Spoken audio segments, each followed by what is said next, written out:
después del comentario editorial, pues vamos a entrar en materia ya en esta noche, en este debate de Onda Luz Televisión. Y al igual que la semana pasada, les dije que cada semana intentaríamos tener a un invitado, a una persona, para abrir lo que iba a ser el programa.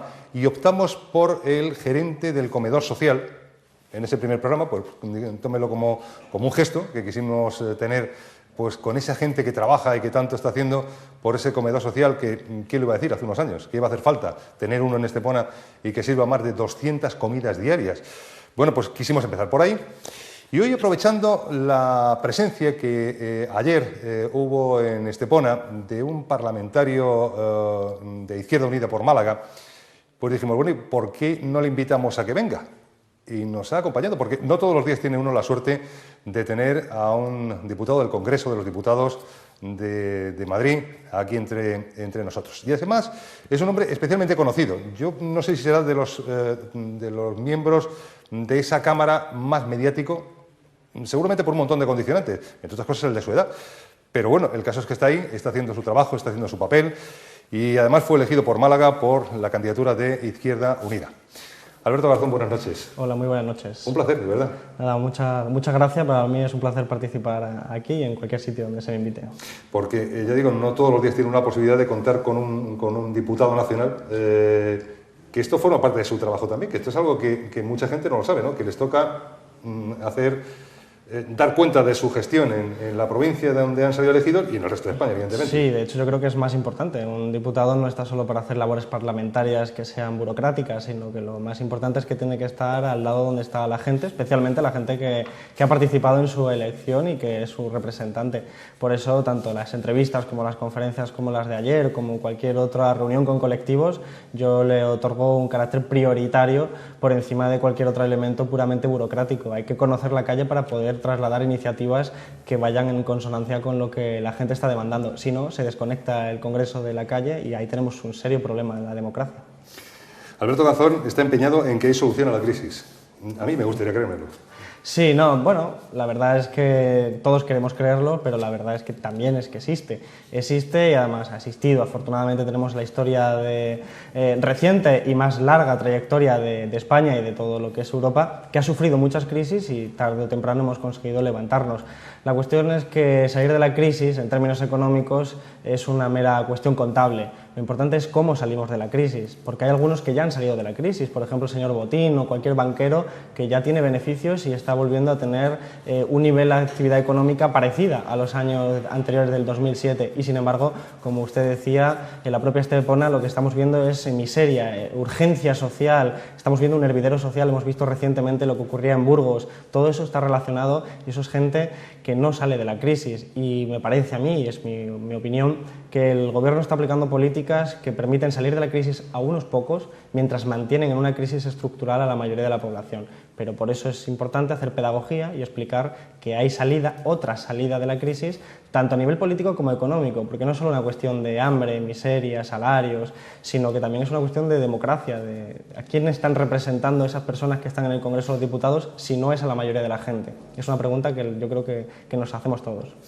Alberto Garzón en estos momentos tiene un segundo libro en solitario en las librerías, que además me imagino que aprovecharía ya para presentarlo un poquito más, que es La Gran Estafa, que por cierto, ¿cómo van las ventas? Muy bien, sorprendentemente bien, ya van 6 ediciones y de hecho estoy trabajando en un tercer libro en solitario que se publicará dentro de unos meses y que su objetivo es pedagógico, su objetivo es despertar la curiosidad de la gente por la política y que nos interesa a todo, la política con mayúsculas, no la política del y tú más, que estamos hartos todos de ella, sino la política con mayúscula, cómo nos podemos organizar como sociedad para vivir en un mundo de justicia social. Una de las cosas que, si alguien siente la curiosidad de entrar en la página web que tiene el diputado, pues se puede encontrar desde una nómina suya, algo un poco frecuente, donde podemos saber lo que gana, donde él mismo posteriormente da datos concretos digamos, de las partes que él cede, dona, tanto bueno, pues a su organización política, a las juventudes de la organización política de la que precede también, de Izquierda Unida, a distintas ONGs, lo que paga de alquiler en Madrid, lo que paga de alquiler en Málaga, comparte piso en Madrid, llama la atención todo esto. ¿Esto será por la falta de costumbre, hombre, que sorprende? Sí, sorprende porque también el estatus social que yo me corresponde como una persona lógicamente de 28 años y que tengo una vida como cualquier persona de 28 años normal de la sociedad, pues es distinto al de otras personas, algunos diputados, por ejemplo, del Congreso, que se han caracterizado por hacer una declaración con 8 viviendas. Naturalmente hay una diferencia importante al respecto. Pero lo más notable, a mi juicio, es que cómo concebimos la política. Y si eso aparece en la página web como transparente y para que la gente sepa en qué se gasta el dinero público, es porque concibo que el dinero público es de todos. Y creo que los diputados recibimos una asignación demasiado alta. Demasiado alta porque entiendo que hay que recibir una asignación que nos permita hacer el trabajo, como cualquier otra responsabilidad de actividad, pero no puede ser tan elevada. Por eso entiendo y que hay que hacer unas donaciones para, no para salvar de la crisis al país, porque son al final cantidades muy pequeñas las que se donan en conjunto, sino porque la política no está para hacer carrera, no está para que uno entre en política y viva de la política el resto del tiempo, está por una vocación, porque queremos transformar la sociedad y para eso no hace falta ganar 4.000 o 5.000 euros al mes, con ganar lo suficiente para tener una vida digna y poder hacer el ejercicio parlamentario adecuadamente bien, yo me conformo y así lo entiende el resto de la organización y por eso además tenemos que hacer que la gente lo sepa, que sepa que mientras unos reciben sobresueldos, nosotros lo que hacemos es rebajarnos el sueldo donando a cuestiones sociales, de organización, para que entiendan que ahí hay un cambio en el enfoque de lo que es la política. Me decía, yo conocí a un senador, vive en Estepona, y me comentaba en su día que, hombre, que esto de la política, si te quieres dedicar a fondo, te puede costar hasta dinero incluso, porque claro, si tienes que mantener dos casas, una, él en su casa en Estepona, más otra en Madrid, y me decía, se come de bocadillo lo que no te puedes imaginar. Me decía, menos mal que el comedor del Congreso tiene unos precios más que asequibles y se come francamente bien. Pero dice, pero ¿no te creas que se gana tanto dinero de senador o de diputado en este caso? Naturalmente depende de lo que uno entienda por el nivel de vida adecuado o que hay que mantener. A mi juicio, por ejemplo, tenemos una asignación en el Congreso que son 1.800 euros solo para alojamiento y manutención. 1.800 euros está muy por encima del salario mínimo en este país, muy por encima. De modo que no parece lógico que no exista correspondencia en esa cuestión. Hay gente que lleva un tren de vida, como se dice coloquialmente, que a lo mejor 4.000 euros no le da para vivir, pero yo creo que para los que entendemos la política como una mera vocación, como no estamos para enriquecernos, no nos importa ganar menos que lo que, por ejemplo, yo como economista y con un máster y con idiomas podría ganar en cualquier empresa privada. Estoy seguro de que podría ganar más dinero fuera, pero sin embargo yo no estoy para ganar dinero. Mi objetivo no es ese y por lo tanto el enfoque no se puede hacer una traslación con respecto a otras personas que a lo mejor sí que les interesa fundamentalmente o por lo menos de una forma más importante el dinero. Cuando oye Alberto Garzón las valoraciones que se hacen, sobre todo a la clase política, tan pésimas, ¿se identifican esas valoraciones de alguna manera? Bueno, yo creo que son ciertas, no podemos negarlas. Hay una generalización injusta. Se generaliza con un colectivo, que en este caso los políticos, igual que es injusta cualquier generalización con los policías o con los bomberos o con cualquier otro sector, funcionarios en su conjunto. Pero hay un hecho notable. En este país ha mantenido un modelo de crecimiento económico, de burbuja, que ha dado réditos a corto plazo y que ahora está provocando la miseria que está provocando. Y eso tiene responsables. Y los responsables son aquellas personas que han tenido el poder político, los diferentes gobiernos, y son ellos los que han dado esa imagen, porque es la imagen que estamos viendo en los telediarios, los sobres, las redes clientelares, los favores a empresas, el terminar de ser un ministro y pasar a ser un consejero de una gran empresa y ganar 250.000 euros al año. Esa imagen naturalmente existe. Otra cosa es que sea injusto generalizar. Yo siempre digo que no hay una clase política, sino políticos de distintas clases. Políticos que enfocan la política de una forma y políticos que la enfocamos de otra diferente y representamos otros intereses. Probablemente Mariano Rajoy no representa los mismos intereses que represento yo. Mariano Rajoy se reúne con las grandes empresas, se reúne con los grandes banqueros, mientras que yo me estoy reuniendo con los colectivos más desfavorecidos. Representamos a sectores de la población muy diferentes y sería muy injusto generalizar. Pero no podemos cerrar los ojos y dejar ignorar un sentimiento muy profundo de que este sistema político está en una crisis y que hace falta arreglar desde la raíz, corregir, que no pueda existir la corrupción, que es lo que desgraciadamente vemos cada día en la televisión. Yo no sé si está, vamos, o tiene esa percepción de que la gente está un poco al borde del ataque de nervios. Yo no sé si lo de Burgos tendrá algo que ver en todo esto, porque me comentaban amigos que tengo que han estado por allí viviendo, me decían, mira, si es de las ciudades más pacíficas del mundo, es más, incluso demasiado parada. O sea, algo ha tenido que pasar o que la gente está muy cansada de todo y esto ha sido ya la gota que ha colmado el vaso, para que pase eso de Burgos, que algún compañero suyo, yo creo que ahí me va a perdonar, o me va a permitir por lo menos la opinión, creo que se ha extralimitado un poco al hablar del espíritu, como si eso fuera la manera de arreglar las cosas. No, desde luego... Quemando papeleras y contenedores no parece. A mí hay una frase de Howard Zinn que me gusta mucho, el escritor Howard Zinn, que dice que el grito de las víctimas no siempre es justo, pero que si no se escucha no se entenderá lo que es la justicia. ¿Qué quiero decir con esto?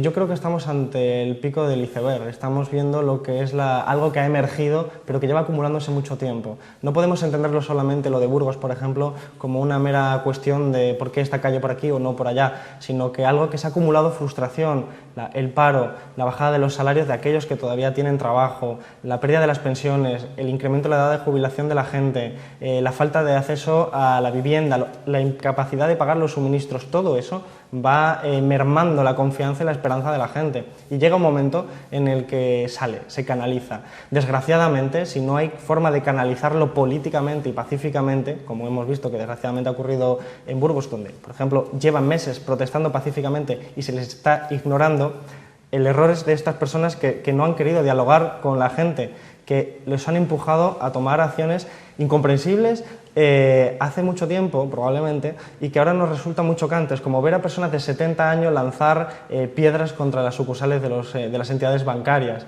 y protestar porque sus nietos no tienen trabajo, porque sus hijos les han echado, porque no van a tener ellos jubilación. Esa indignación, si no se entiende en más medio y largo plazo, vamos a cometer errores porque probablemente, si no lo solucionamos, se vuelvan a repetir. Y sería un error solo ver la punta del iceberg y no bajar por debajo de esa superficie.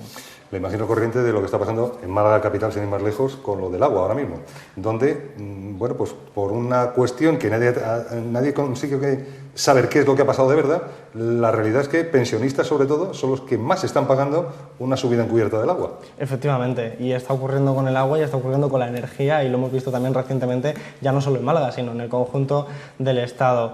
La gente se está empobreciendo. No solo aquellos que han perdido el trabajo, que naturalmente dejan de ingresar, sino aquellos que cobraban algo y ahora cobran menos, ven como el precio de la vida, del agua, de los suministros, del alquiler, sube, y eso hace que cada vez sean más pobres.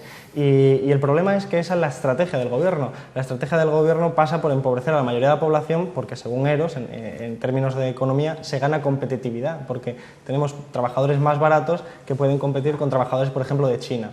Si esa es la estrategia, caminamos hacia una sociedad desagradable en todos los efectos, y por lo tanto eso es uno de los motivos que nos lleva a combatirla también en el lado teórico, no solo en el práctico. Y es que además me ha hecho gracia cuando he dicho lo de China, porque oí un comentarista hace unos días que decía, es que no somos conscientes que en China si hay que bajar un poquito más van a bajar. Efectivamente, y además hace poco una multinacional sueca, H&M, de moda, de ropa, que estaba externalizada, estaba deslocalizada, como se dice, en China, pagando 350 euros al mes, se ha ido a Etiopía a pagar 90 euros al mes. Entonces, si hacemos ese juego de competencia a la baja, perdemos todos los trabajadores, naturalmente, siguen ganando las multinacionales y los grandes accionistas, y ese es el juego en el que estamos metidos. Y si alguien quiere ganar a China a bajos salarios, no se nos olvide que, como usted decía, China puede seguir bajando los salarios, y al final tanto los trabajadores chinos como nosotros estamos en el mismo barro y en la misma lucha, desgraciadamente.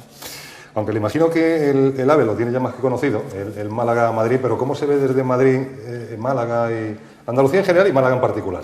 Tenemos un país centralizador, un país donde Madrid se cree el centro del universo, donde fundamentalmente la mayoría de las instituciones tienen su sede en Madrid.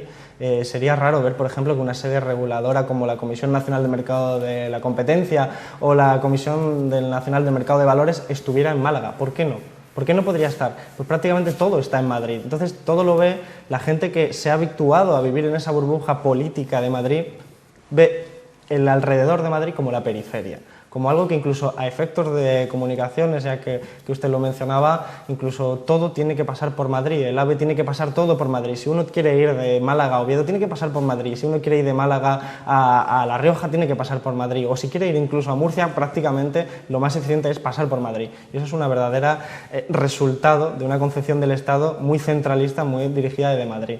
Y eso provoca que Málaga, por ejemplo, sea vista de una forma absolutamente secundaria, pero como el resto de las provincias que no son Madrid. Hombre, y aquí además que en cuanto nos da un poquito el sol parece que estamos ya aliviados. Sí, no, la verdad es que el clima es una cuestión que por la que conoce la gente Málaga. Desgraciadamente la debería conocer porque aquí hubiera una actividad productiva, hubiera empresas, grandes empresas, trabajo, investigación. Ojalá fuéramos conocidos en Málaga porque tenemos los mejores investigadores en ciencia que descubren las mejores fórmulas para erradicar el hambre o para erradicar cualquier enfermedad. Desgraciadamente somos más conocidos por el clima, cuestión que naturalmente yo agradezco y a mí me encanta el clima de Málaga, pero ojalá fuera por otros elementos que no fuera porque los de Madrid quieren venir a tomar el sol a Málaga. Dos cosas para terminar, señor Garzón. ¿Cómo se imagina España dentro de 5 años? Pues depende de lo que quiera la gente, depende de lo que quiera la gente. Si la gente cae en la resignación, como lo que invita el gobierno, en el conformismo, seguirán aplicándose políticas contra la mayoría de la población y accederemos a esa cuestión que hablábamos antes de chinarización, de imitación de las condiciones laborales y de vida chinas.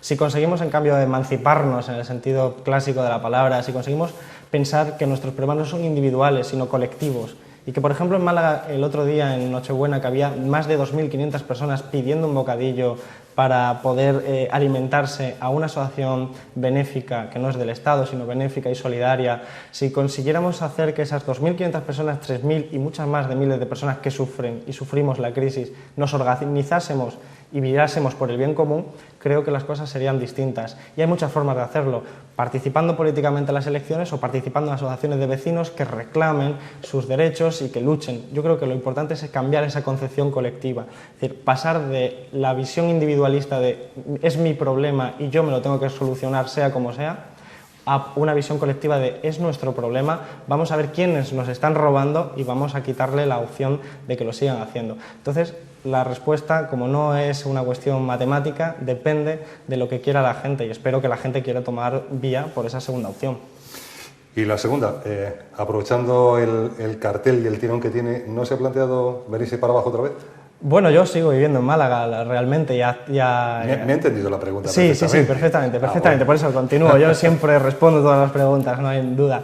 Yo hago mi acción política en Málaga, creo que la gente está satisfecha con la representación política que hago a nivel ideológico, naturalmente, por el partido de Izquierda Unida, y de momento creo que mi papel está en el Congreso, que es para el que me eligieron. Se ha hablado muchas veces de que la posibilidad de que yo participase en el proceso electoral de la alcaldía de Málaga, por ejemplo, entre uno de los muchos, pero yo creo que la gente está contenta con mi labor en el Congreso y creo que desde allí mi papel está siendo satisfactorio y a nivel personal me parece la mejor opción política. Creo que es que hago un mejor trabajo y porque hay compañeros que lo están haciendo aquí. No descarto nada, como nadie puede descartar nada, porque yo estoy al servicio de una idea y si yo entendiese más adelante que puedo hacer mejor trabajo en Málaga, en cualquier elemento político, pues me lo pensaría, pero de momento la única opción que contemplo es continuar en el Congreso. La política por mucho tiempo, decía yo que era la última, la política o le tienta la docencia o la empresa privada, por ejemplo. A mí me gusta mucho más la docencia. Yo trabajaba en una universidad hasta que los recortes pues hicieron que no pudiera continuar, pero lo cierto es que lo que me gusta es investigar y volcarlo a la acción social, es decir, ir a los sitios e intentar explicar a la gente qué es la prima de riesgo, qué es la deuda pública, quiénes son los banqueros, cómo nos están robando, ¿no? Que por qué nos hacemos más pobres. Pero estoy en política porque creo que ahora mismo funciona y por esa concepción no descarto en absoluto dejar la política activa institucional y pasar a una política en otro espacio que no sea el del Congreso o el de cualquier elemento institucional. Como decía antes, la política es un instrumento, no debe ser el fin, así que aunque tengo 28 años y en 35 años no quisiera, por ejemplo, por poner una fecha así al azar, me puedo ver perfectamente en una universidad o buscando trabajo. Pues Alberto Garzón, ha sido un verdadero placer el tenerle por aquí y bueno, que le veamos con más asiduidad, si se puede, por esta provincia, porque sí nos consta que, claro, son pocos en el grupo parlamentario y hay que repartirse un montón de funciones. Entonces eso le hace que esté más tiempo en Madrid, seguramente del que usted quiere incluso. Efectivamente, al final es una cuestión que a mí me encantaría estar mucho más en Málaga, incluso por cuestiones personales, porque mi familia está aquí, pero ayer estuve en Sevilla, anteayer en Madrid, la semana que viene me voy a Luxemburgo, es un cambio continuo y desgraciadamente pues es imposible estar todo el tiempo que quisiera, pero para mí es un placer y cada vez que me invitéis aquí estaré. Pues muchas gracias por acompañarnos. Muchas gracias a vosotros. De inmediato entramos en la mesa de debate también de esta noche con los temas de más rabiosa actualidad en el plano local, aquí en Onda Luz Televisión.